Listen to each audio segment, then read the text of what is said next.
Salut à tous, alors aujourd'hui j'ai décidé de commenter mes hits 13v13, donc de la guerre Geoff contre Stick and Ball.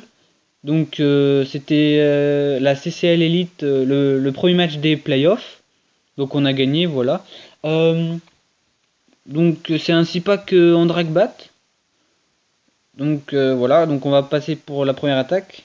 Donc moi ce que je trouve intéressant, c'est que les gens en fait, la méta là actuellement c'est vraiment le sol, c'est hybride et vraiment hybride, ça domine clairement la méta avec un peu de Yeti Smash. Du coup, les gens en fait ils se sont adaptés et ils ont mis beaucoup d'Arc X au sol. Et également, ils mettent des T2 mono maintenant pour contrer en partie les Yeti, mais également pour contrer en fait la championne royale en fait. Parce que la championne royale, quand on la pose sur un compart T2 multi en fait, bah elle prend clairement tout le compart en fait et elle est intuable en fait derrière des cochons et des mineurs.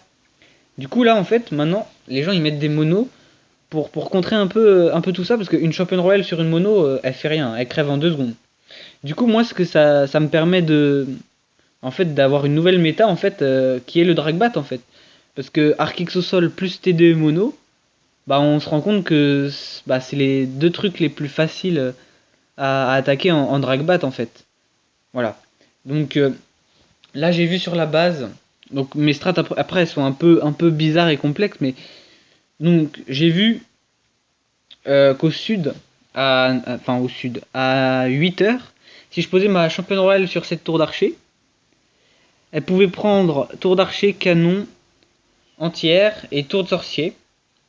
Et ensuite, je posais un bébé dragon à 9 heures pour clean tout ce qui est à 9 heures. Et ensuite, ça me faisait un passing OP, broyeur. Le broyeur, il faisait TDS, TDE. Donc déjà, ça me coupait toute la partie 9 heures. Le compart à 9 heures, on n'en parle plus. Ensuite, à midi, j'ai décidé de faire roi-reine. Donc roi-reine, ils allaient balayer tout ce qui est à midi, plus l'entière ici. Voilà.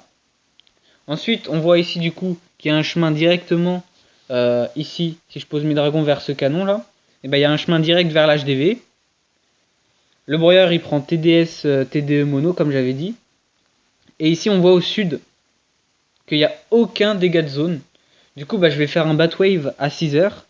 Les Batwave il va prendre juste tout le compart ici.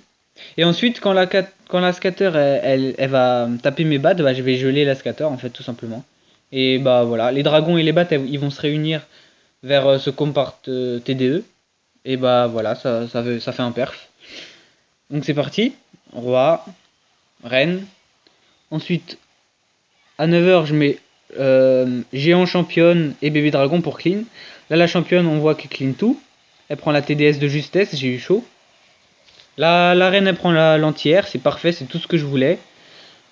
Voilà, donc là, on voit directement qu'il y a un passing en fait. Broyeur, il va faire TDS, T2 mono. Et du coup, mes dragons, ils vont direct aller sur l'HDV, sur l'aigle et sur la scattershot là, à midi. Voilà. Kappa Warden sur l'HDV. Et là, ensuite, j'attends pas. Je mets un golem de glace, parce qu'il y avait un parc Tesla. Et hop, et là, les battes. Les battes, elles vont tout prendre en fait, clairement. Hop, je commence à geler la scattershot. Je gèle encore la scatter. Je gèle la TDS maintenant. Et là, les battes, malheureusement, toutes mes battes, elles sont mortes d'un coup. Elles sont mortes toutes d'un coup à cause d'une bombe rouge. Ça, c'est un peu con. Mais bon, l'attaque est pliée, hein, clairement. L'attaque est pliée. Ouais, c'est dommage que les battes elles soient vulnérables par les bombes rouges parce que ce serait beaucoup plus OP. Et là, clairement, j'aurais perdu aucune batte hein, si les battes elles avaient pas pris de bombes rouges. Mais bon, c'est pas un gros problème. Les dragons, j'en ai perdu 2 ou 3. Et voilà. Et ça fait perf. Donc on va voir la deuxième attaque. Alors, deuxième attaque. Donc là, encore une fois, une base avec pas mal d'Arc X au sol et 3 TD mono. Donc voilà, c'est bien de contrer la méta, mais bon, du coup, bah ça ouvre des dragbats en fait, clairement. Donc du coup, là j'ai choisi à midi de mettre un golem de glace avec ma reine pour qu'elle prenne bah, tout ce qu'il y a là en fait. Elle va prendre l'entière surtout et elle va créer un passing direct à mes dragons pour aller sur l'HDV. Ensuite à 2 heures, je décide de me poser mon roi sur cette usine de sort. Ensuite il va aller sur l'extracteur, sur le canon, sur le mortier et il va descendre ici tout le long. Et du coup derrière je vais envoyer ma championne royale sur cette tour d'archer. Mon but de la championne, c'est qu'elle prenne anti-air, tour d'archer, scatter, TDE et TDS. Donc je vais gel la mono. Et la championne royale, elle va faire le travail que je voulais. Donc du coup, ça fait un bon passing pour mes dragons à 1 heure, ici, sur le laboratoire. Ils vont aller direct sur l'HDV. Ensuite, je vais poser mon broyeur ici, sur cette tour d'archer là, pour qu'il aide à clean le compart T2 mono à 9 heures. Et ensuite, je vais faire un Batwave ici, directement sur cette, je sais pas comment ça s'appelle, l'atelier je crois. Voilà, je vais mettre les battes ici, et du coup elles vont tout prendre, les battes. Et ici je vais poser un golem de glace pour tanker ce canon, cette TDS sur le canon. Donc voilà, c'est un peu complexe, mais en vrai c'est ultra OP. Hop, roi, sorcier, golem de glace, reine. Là j'attends. Dès que le roi il tue le mortier, bah, je vais envoyer la championne royale. Hop. Là je vois qu'il y a une Tesla, du coup j'attends pour poser la championne royale. J'attends que la Tesla tombe et là j'envoie la championne royale. Là la championne royale elle va faire TDA, anti-air, scattershot, TDE mono et tour de sorcier. Là je décide de geler la TDE pour être sûr que la championne elle prenne tout ce que j'ai besoin. Là je mets la kappa parce que je sais que 3 coups sur une scatter, après quand j'en mets la kappa ça one shot la scatter. On voit au nord que la reine a fait son boulot, elle a pris tout ce qu'il fallait. Et là regardez quand on fait pause maintenant, on voit il y a un passing. Le passing pour les dragons il est énorme.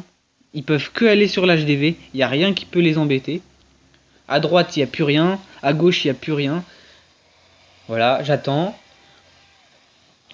Voilà, 2 bombes noires ici pour, je suppose que c'était pour bait un blimp Yeti. Avec la tornade en plus, ouais c'était sûr. Là ensuite, je mets la Kappa Warden sur l'HDV, j'attends pas, je lance mon broyeur pour aider les dragons. Et là, j'attends pas, je lance les battes direct. Hop, j'attends. Et dès que les battes vont arriver vers 6 heures, je vais poser un golem de glace sur le canon pour tanker les battes en fait. Donc voilà. Et là encore, j'ai pas compris, mes battes elles vont tous mourir d'un coup. Je crois qu'elles meurent à cause de la TDS en fait. Les battes en fait elles ont fait un move chelou. Elles sont pas allées à 6 heures. Sur le compart T2 mono, elles ont remonté, je sais pas pourquoi. Bon ça arrive. Et du coup bah ça a fait un peu de la merde. Mais bon au final il me reste pas mal de dragons. Et là j'ai failli fail time en fait à cause de l'ice golem. En fait j'ai voulu attirer l'ice golem à 3 heures avec des archers. Mais au final les dragons, même si l'ice golem il est loin, ils y vont quand même. Du coup là les dragons ils y vont. Du coup là j'ai commencé à paniquer. Et là bah j'ai mis 2 archers sur ce mortier. Et voilà. Bon le clean était quand même fait, voilà. La base est recte. Donc voilà, c'était un peu pour commenter mon 6 pack en dragbat, parce que je trouve c'est intéressant, parce qu'il n'y a pas beaucoup de gens qui font du dragbat en HDV13, et au final c'est ultra fort, puisque les gens en fait ils veulent absolument se défendre contre l'hybride, du coup bah ils foutent tous leurs archix au sol et des T2 mono, mais du coup en fait ça ouvre pas mal les possibilités en dragbat. Donc voilà, on se retrouve pour une prochaine vidéo, salut!